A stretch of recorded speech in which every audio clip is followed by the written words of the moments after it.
Good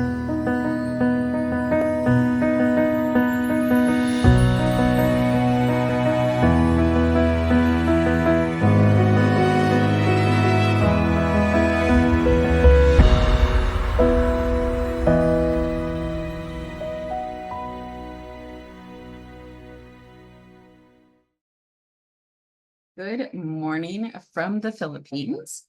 So I'm so excited that you ladies are here and I want to answer all your questions. So I'll give you a little bit of information and then I want to hear all of the questions. So,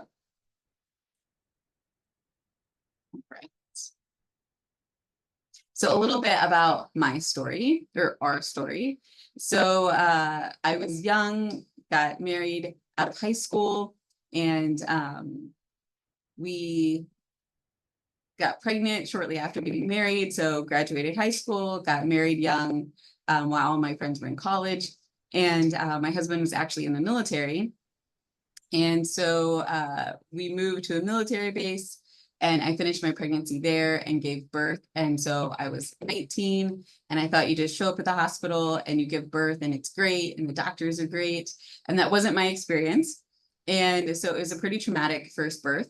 And then basically almost exactly 2 years later, we had another baby and it was boring and not traumatic. And I was already an EMT at this point, and I kept thinking, why was this birth so traumatic and why was that birth boring and not traumatic? And so that started me on this path of wanting to learn more about birth and why it can look so different. And so that was kind of the beginning of my journey. And I find that for most doulas, they've either experienced a really traumatic birth and they don't want people to experience that, or they had a beautiful, perfect birth and they want everyone to experience that. And then I also have students sometimes that I would say this is less common, but still fairly common. They grew up seeing birth or they got to experience birth in one way or the other. I had one student that her aunt, when she was, I think, 14, maybe 15, 14, 15, invited her into labor and delivery for her cousin. And she was like, okay, if I bring her here and she sees how hard it is to give birth, she'll, not be teen pregnancy. She'll sustain and like all these things. And she went and she was like, oh my gosh, this is so great. And so she went on to become, she's in nursing school now. And she was a doula and now she's in nursing school with the plan to become a nurse midwife. So it's just funny when she tells that story that my aunt was trying to keep me out of, being around birth. And then it's created this passion in me. So most people, it's been traumatic or beautiful, and they want to, have those experiences for the women that they serve, or sometimes they saw, their mom give birth and have a home birth or something along that lines. But most people are moms wanting to improve births for other moms. So if you are willing and you want to, would you be able to jump on and share what kind of leads you towards becoming a doula? Have you had a traumatic birth experience, a beautiful birth experience, saw it as like a teen or a kid, or what brings you to want to take this next step?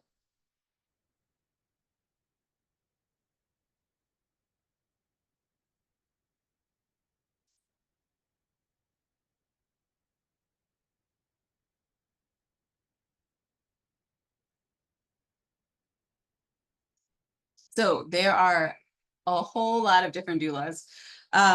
So the word really comes back to archaeologists who were doing some discoveries, and they found all these like pictures and drawings of women supporting women during birth, but not as like midwives. And so they were trying to figure out, what does that mean? Like, what are these women if they're not midwives? They're just, a community around them. And so they went back to the Greek and the Hebrew, and they found doulos, which means servants, and doula is female servant. So they saw that it was a woman serving a woman during and around childbirth. And so that's where the word comes from, and that was in the 60s and in the US. So it's a fairly new word, and it's a fairly new, I guess, profession as far as like money exchange, but it is an old profession. There's, like I said, archaeologists have been finding these, drawings of women supporting women from the beginning of time. And there is evidence to say that potentially there was women surrounding Mary around pregnancy, birth, and postpartum as well. So that's kind of where doula comes from, even though it's very traditional. But now we have birth labor doula. So birth doula, labor doula, same thing. We have postpartum doulas, newborn care specialists, same thing. We have bereavement and loss doulas. They're now calling them comfort doulas, which is new to me. I just saw that recently this month during Infant and Pregnancy Loss Month. Fertility doulas, they have adoption doulas. And I had this dream several years ago, but it was a dream where I was at an airport and I ran into somebody that I knew. And they're like, what do you do? And I said, I'm a doula. And I like explained what that was. And she's like, oh, me too. And I was like, really? She's like, I'm a dog doula. I doula for dogs as they're giving birth to puppies. And I was like, what?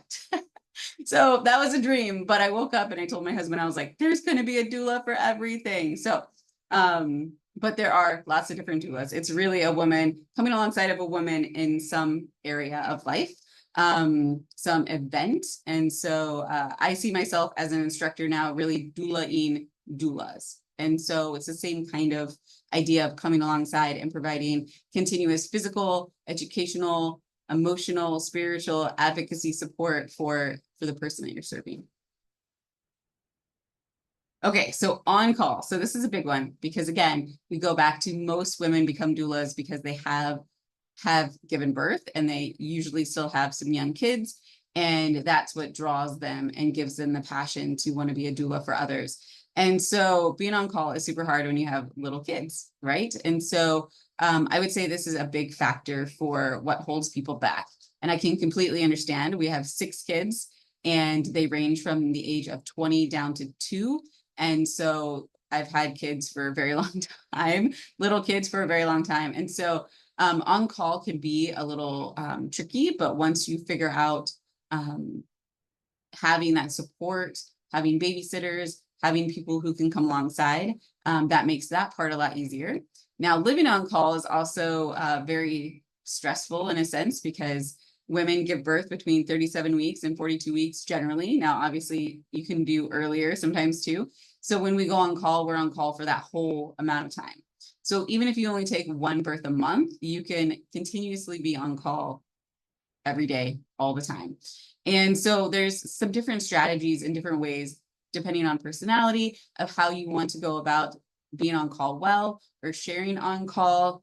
If you have a doula who's very like-minded and similar that you work with as a partner, if you need to go away for the weekend or go to special events, having a backup doula is super great for that.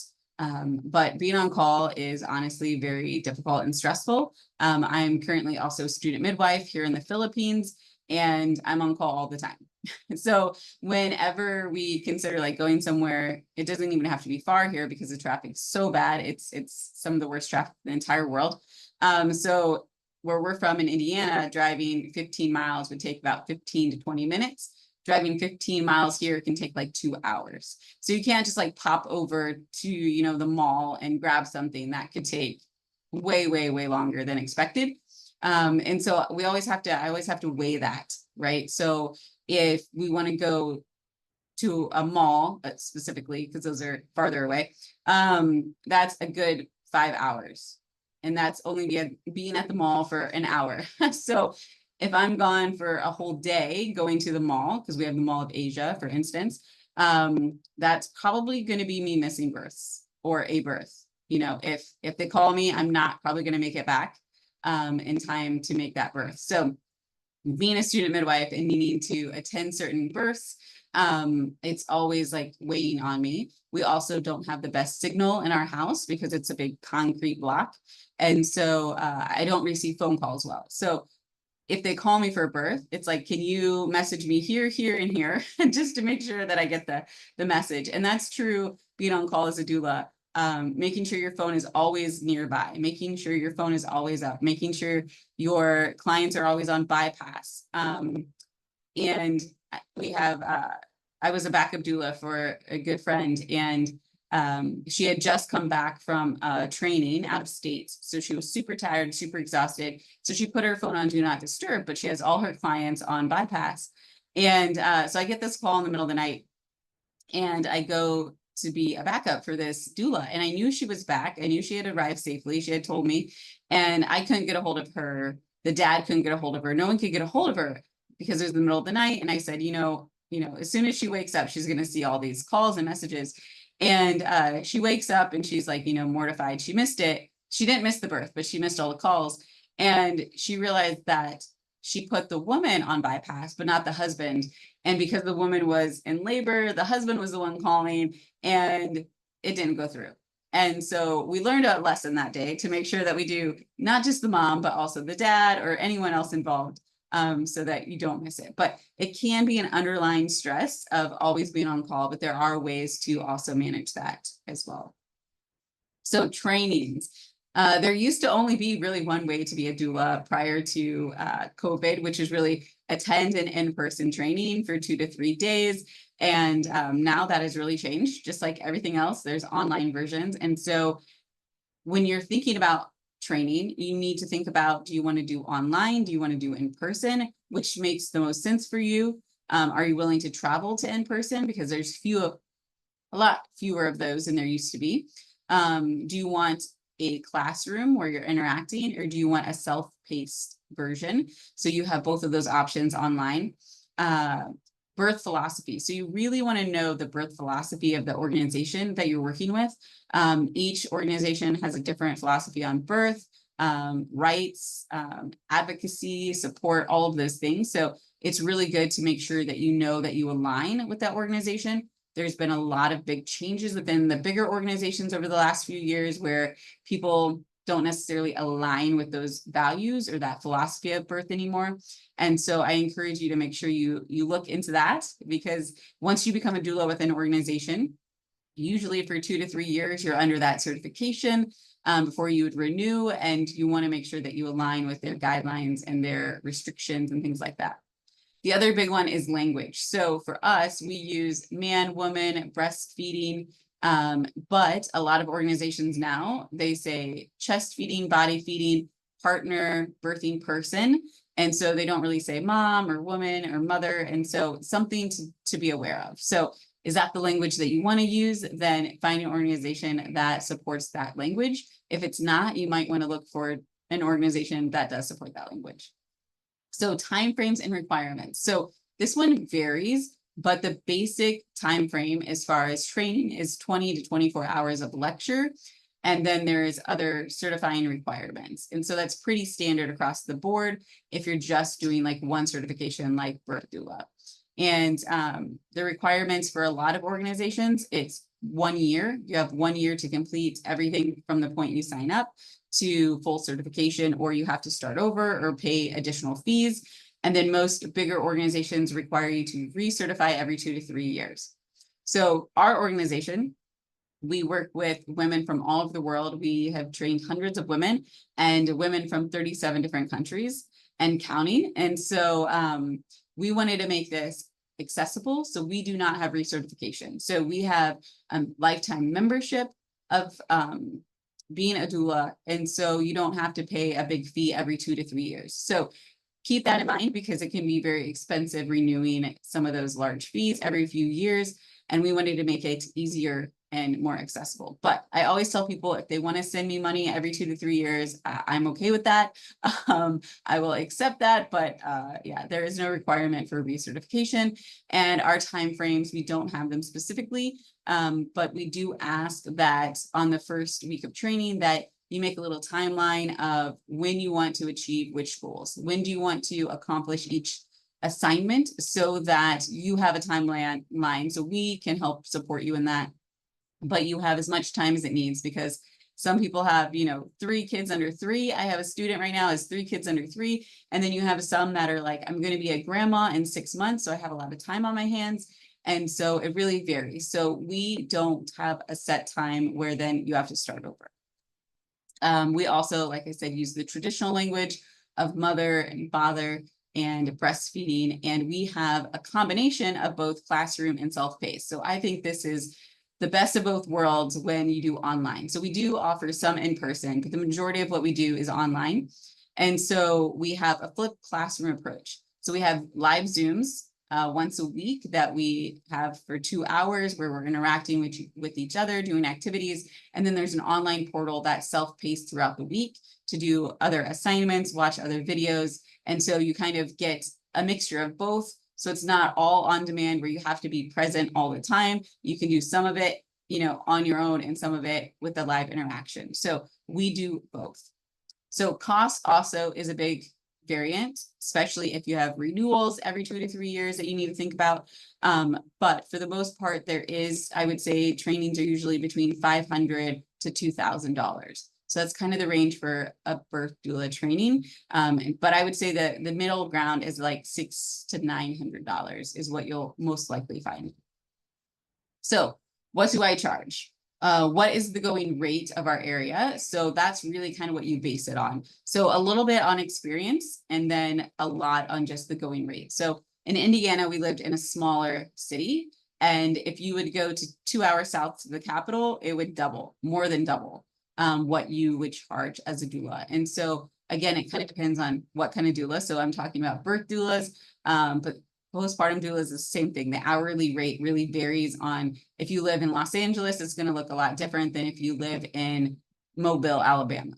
And so taking into account those things. So we have kind of a little cheat sheet that I've done a lot of research on that shows kind of the smaller town and the bigger city of each state and what the going rates are for birth doulas and postpartum doulas.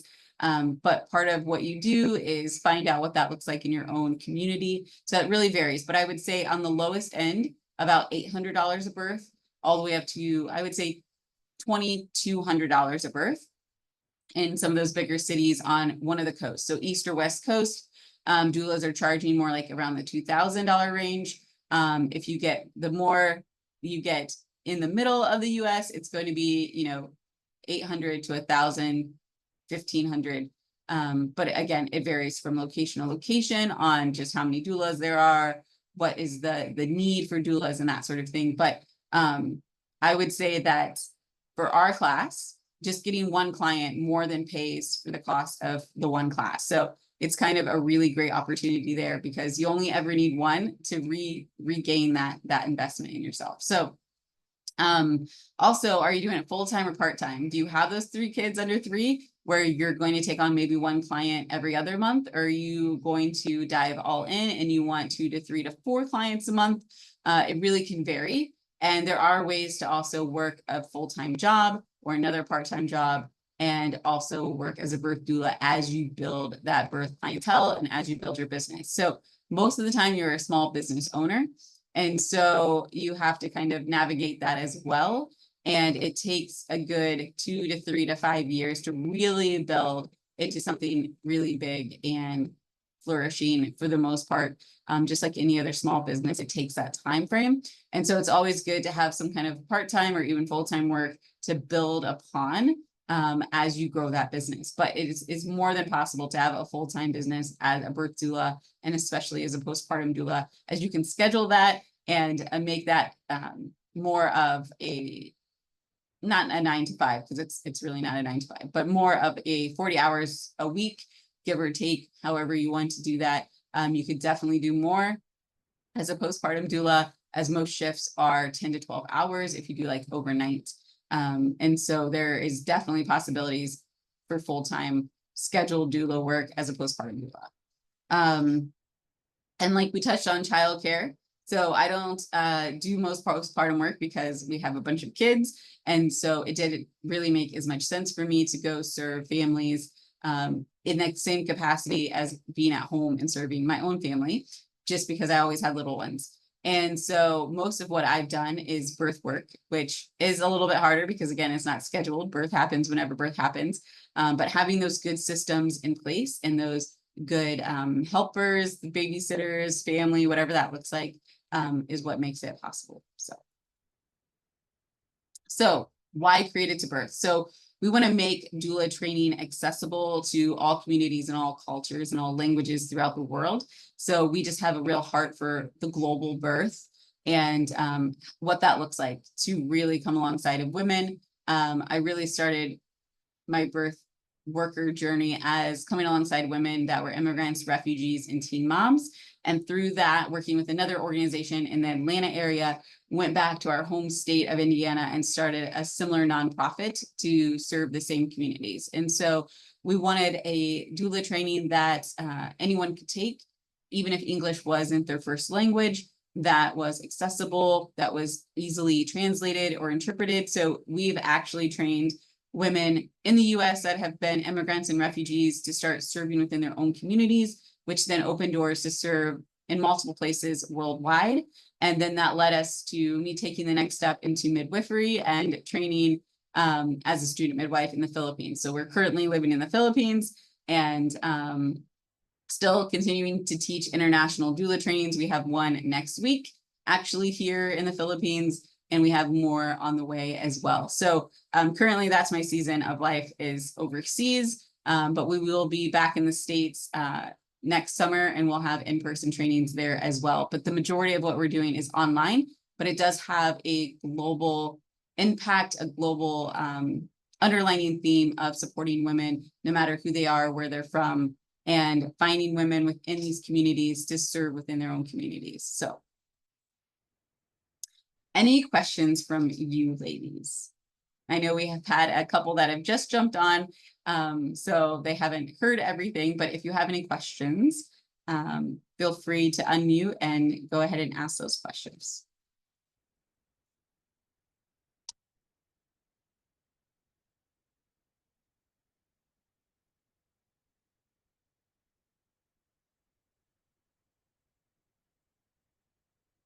So I want to share a little bit.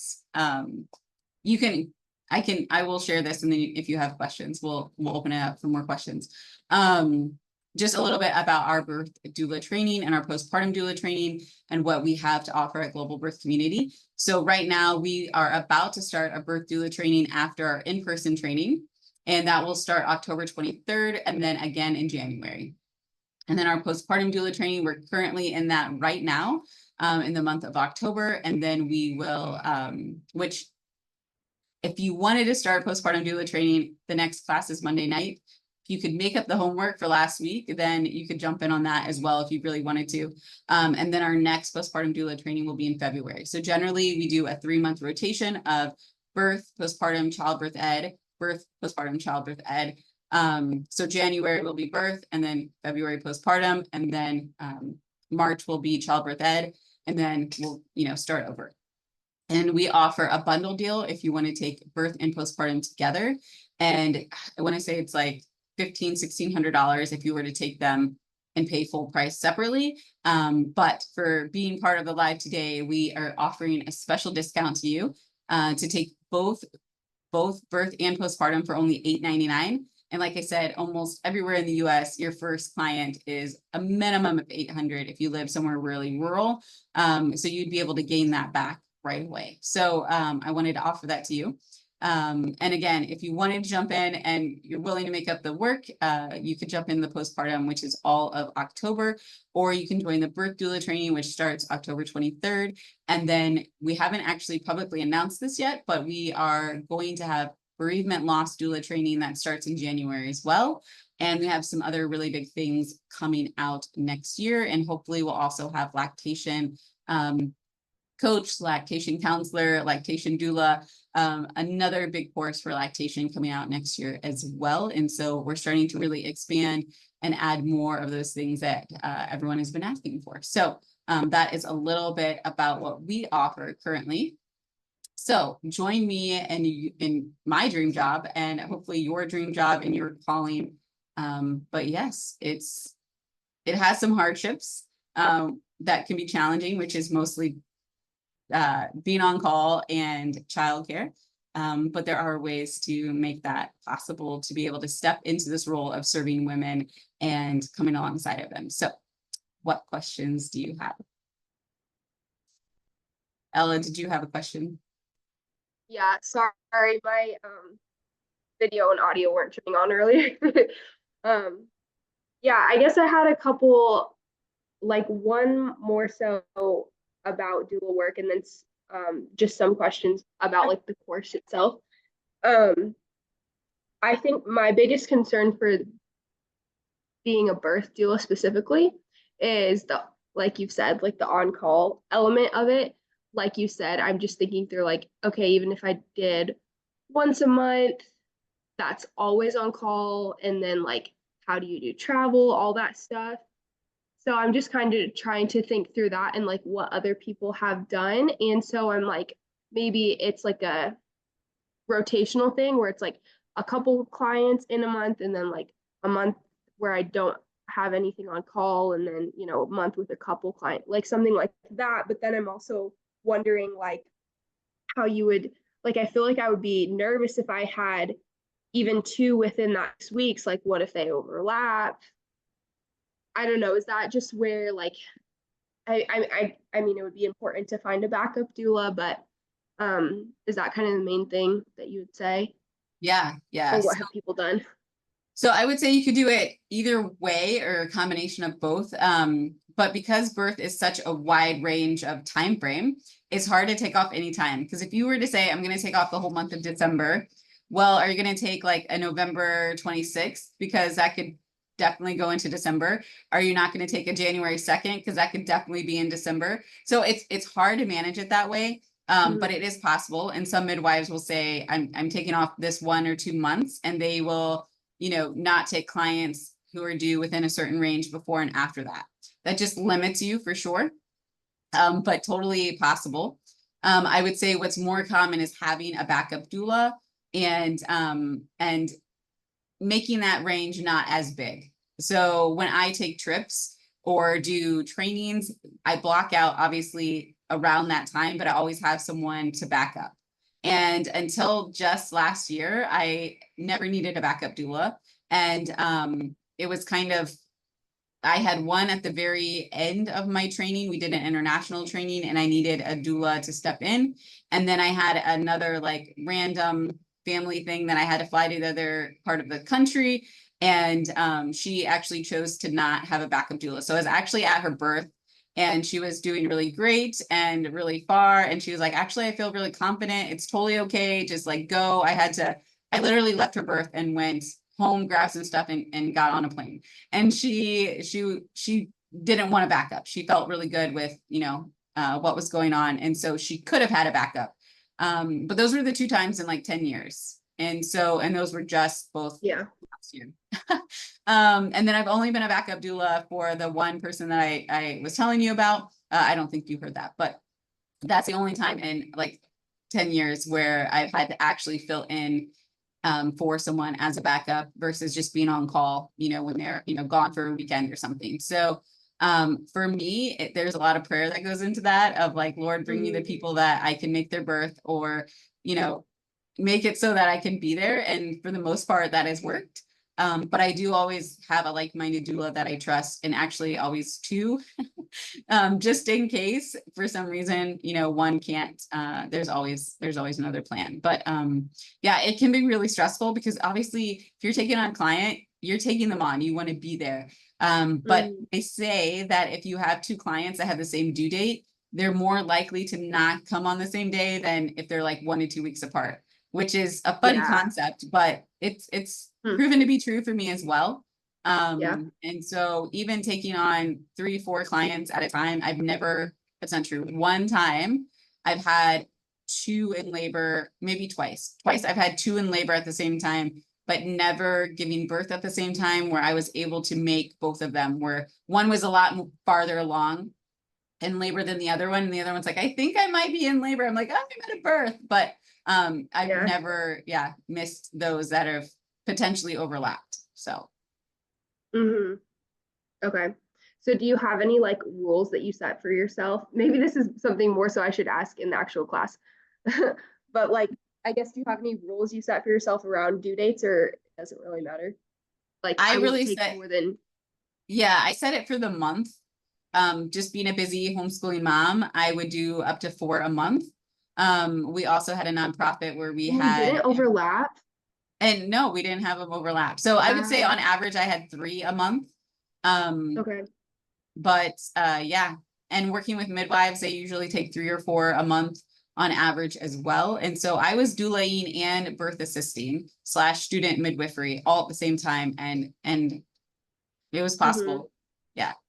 Now we had a typhoon here the other day, which is really common, but we had like 3 typhoons kind of like back to back to back.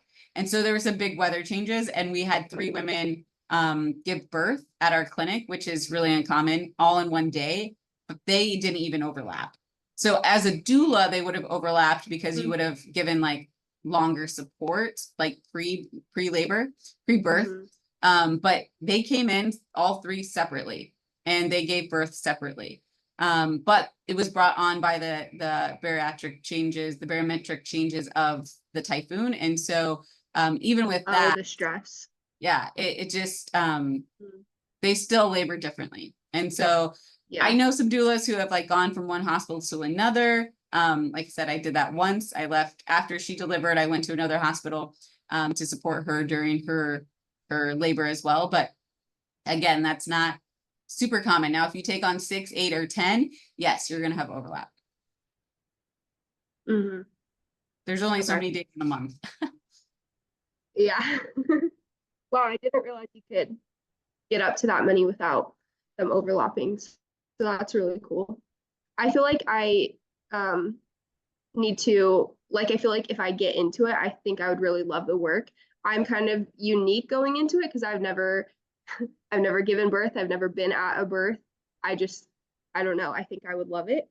And so yeah, but I guess maybe that also plays into another question because maybe I haven't been around enough. But in my head, I'm like also maybe kind of worried about like what do you do as a doula? Like let's say you're with someone who had an epidural, or maybe they didn't want an epidural and then they got an epidural. Like, are you like, obviously you're still there and encouraging them, but it feels like there would be less if they're just like super chilled out. Then do you like, I don't want to be like in the way, like I guess if they're just like don't need anything, or you just kind of standing around, like what does that look like? Yeah, so it really depends, but I would say more births than not that I've supported have had epidurals.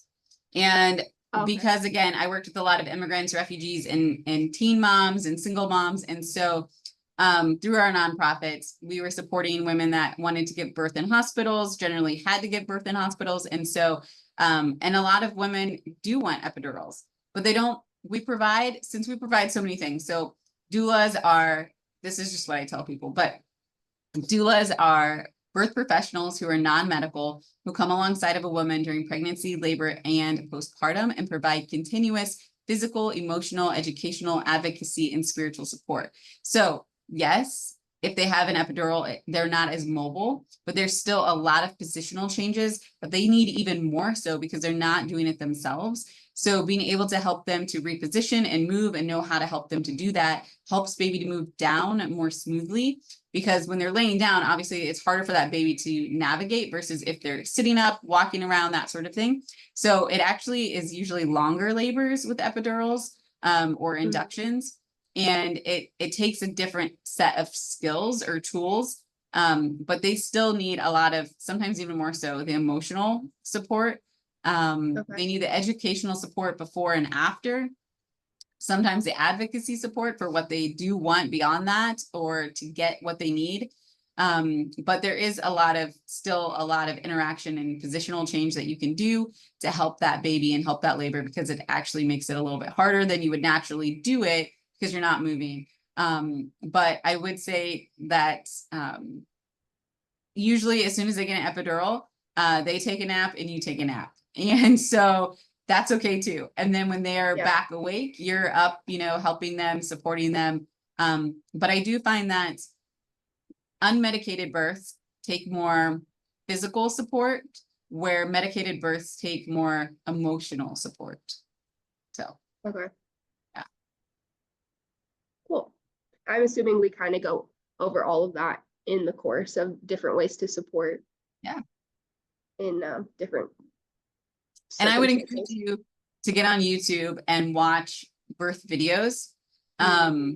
Now, they're not like sitting there with them for 12 hours, so it's not exactly the same. But if you sit there and you're watching them and that increases your passion, you got to watch them all. You got to watch like the hospital ones that are a little crazy versus, of course, the peaceful, beautiful home births and birth center births are a lot easier to watch and enjoy. But I'm just saying, since you haven't attended, in-person births, watching some of those births, and that gives you a lot of information that will make more sense when you do take a doula training of, oh yeah, I saw her do that, or I saw her body move this way, or, that sort of thing. But if you can watch YouTube videos of births, and I'm not talking like a 3-minute clip, I'm talking, a good 30 minutes. And you're like, yes, I love this. Like, I want to be that person. That's going to help you gauge that as well. It's not the same because it's a lot easier to watch a video, but if you sit there and you're like, okay, yeah, actually, I don't think I want to do this for 8 hours, that will be a helpful gauge. So, Okay. Thank you. Janelle, did you have a question?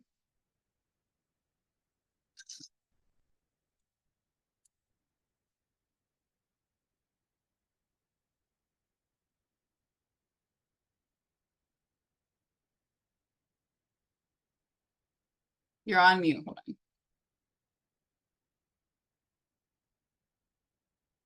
Sorry about that. For the postpartum doula, is that something where you really just come for, is that really between you and the family? Like when you come, how long you stay, like what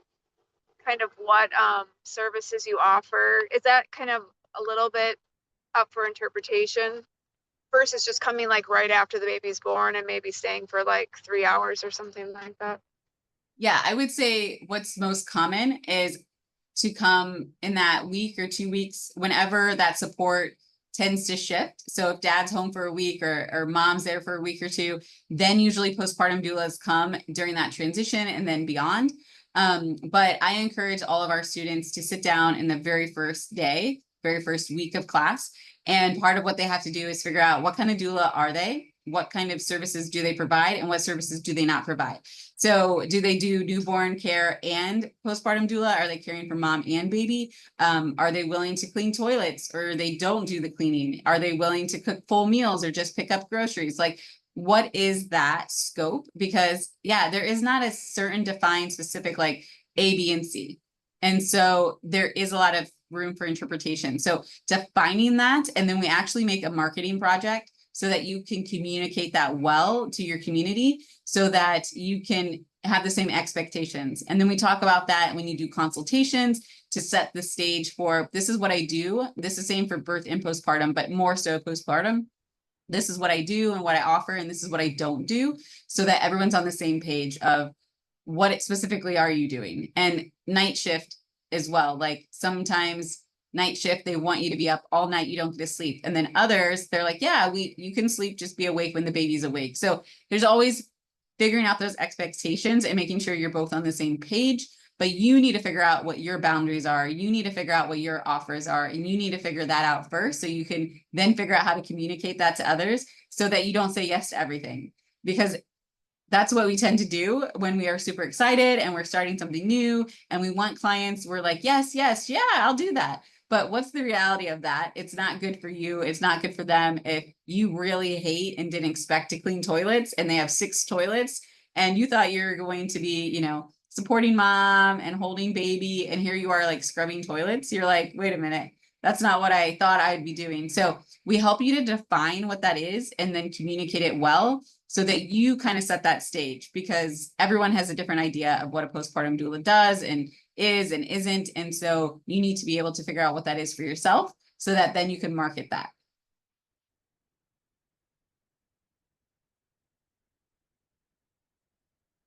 Any other questions?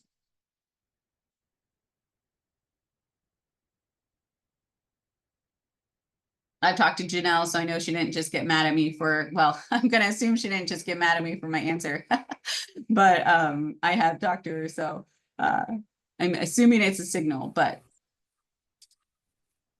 she can tell me. She can tell me she didn't like my answer, but I have a question about the yeah. class offering? I didn't hear you, sorry. What is the deadline for the deal that you're offering right now? Yeah, so Sunday till midnight. So yeah, sign up before midnight Eastern time on Sunday and you'd be able to get that special. And like I said, if you really, really wanted to jump into the postpartum on Monday, you could do that. But if you want to do the bundle deal and you say, hey, I want to do birth this October, starting on the 23rd, we'll be done by Thanksgiving week. And then you want to take postpartum in February, you can do that. They do not have to be, at the exact same time. Some people like the space in between and wait for the next rotation. Some people are like, no, I want to do it all at the same time. So yeah. And we do offer payment plans too. So you don't have to have that all like, on, tomorrow or something. So. And also, I jumped in late. Are the classes only in person, or do you also do them remotely? Yeah, so most of what we do is online since I am in the Philippines currently, and will be here until next summer. And so we offer them online, and I can send you more information. There will be a follow-up to this with the full recording, and so you would be able to watch that. But we do a flipped classroom approach. So there's 3 components to it. So you have the lives on Monday nights or Thursday nights, depending on the class. So it's a 2-hour live, and then those are recorded in case you can't make it for some reason. And then you have the online portal, which is self-paced with videos and your homework assignments. And then you have the certification requirements, which would be like your community resource list, your book reports, that sort of thing, which is on your own timeline, which doesn't have an expiration date or a time that you have to finish it by. Okay, thank you. That was very helpful. And then the last question I have is, what are the physical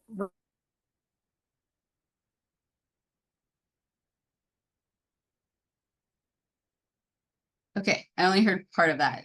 What are the physical requirements? Is that, or the physicalness involved? Yes. Okay. So are you talking birth? Is that what you're primarily talking about? Yes. So it really depends, but I will say that for the most part, there is some hands-on physical as far as comfort measures and positions. So there's a difference between comfort measures and positions. So comfort is exactly what it sounds like. You're doing, massage or counter pressure or whatever that is to relieve pain and provide more comfort. And then there's positional changes, which help mom to open her pelvis in different ways to add more space to help that baby to move down and through. And so you'll learn comfort measures and positional changes.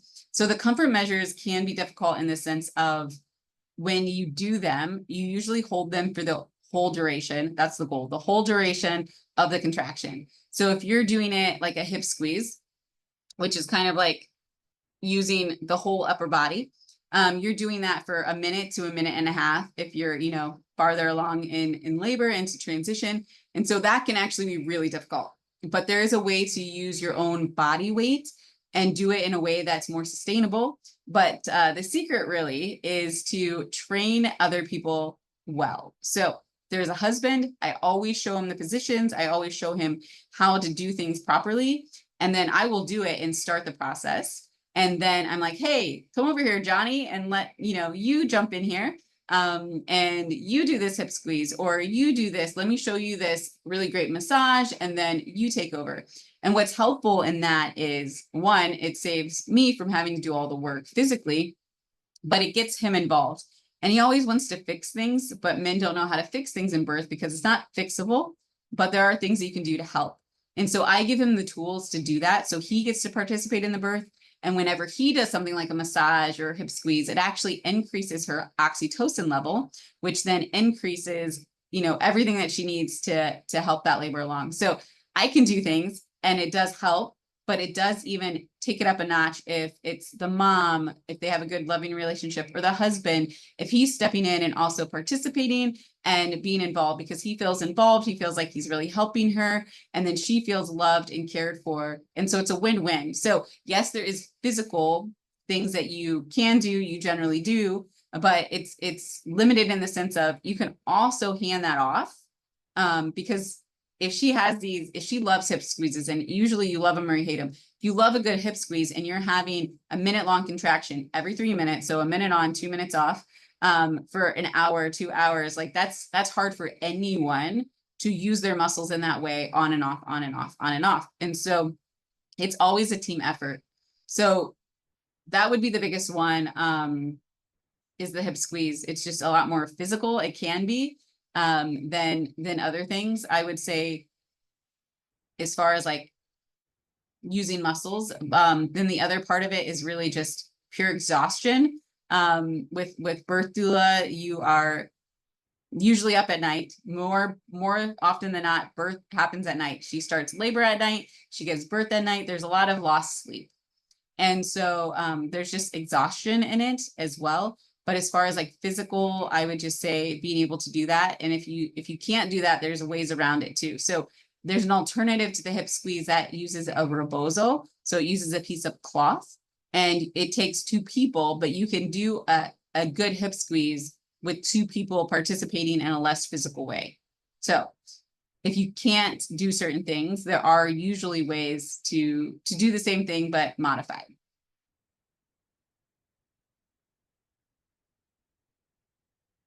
Any other questions? Yeah. No, that's all. Thank you so much. That was very.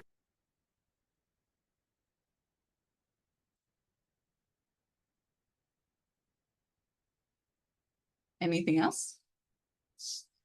Hi, sorry, just got in. What Yeah. happened after completing the course? Is there a need to complete a certain hour attending a birth? And do I need to ask a doula to accompany me during the birth? Yeah, so we don't have any in-person birth requirements. So that used to be pretty standard before COVID, and then that changed because no one could go into hospitals unless they were already certified. So there was no way to really get certifying births. And some hospitals are still doing that, where you can't be considered a doula without proof of certification. And so then if you go in to try to be a doula during training, then you count as one of their support people. So we do not require, we're giving you the foundational support and education to be able to go in and support. It doesn't require attending a birth to know how to support during a birth, but you do learn with every birth that you support. So there is no birth requirements as far as getting certification, but once you're done with the training, the in-person and the online portal, then you would complete those other things like the book report, the final exam, and the community resource list, and then submit all of those, and then you would get your certification. Great. Thank you. Any other questions?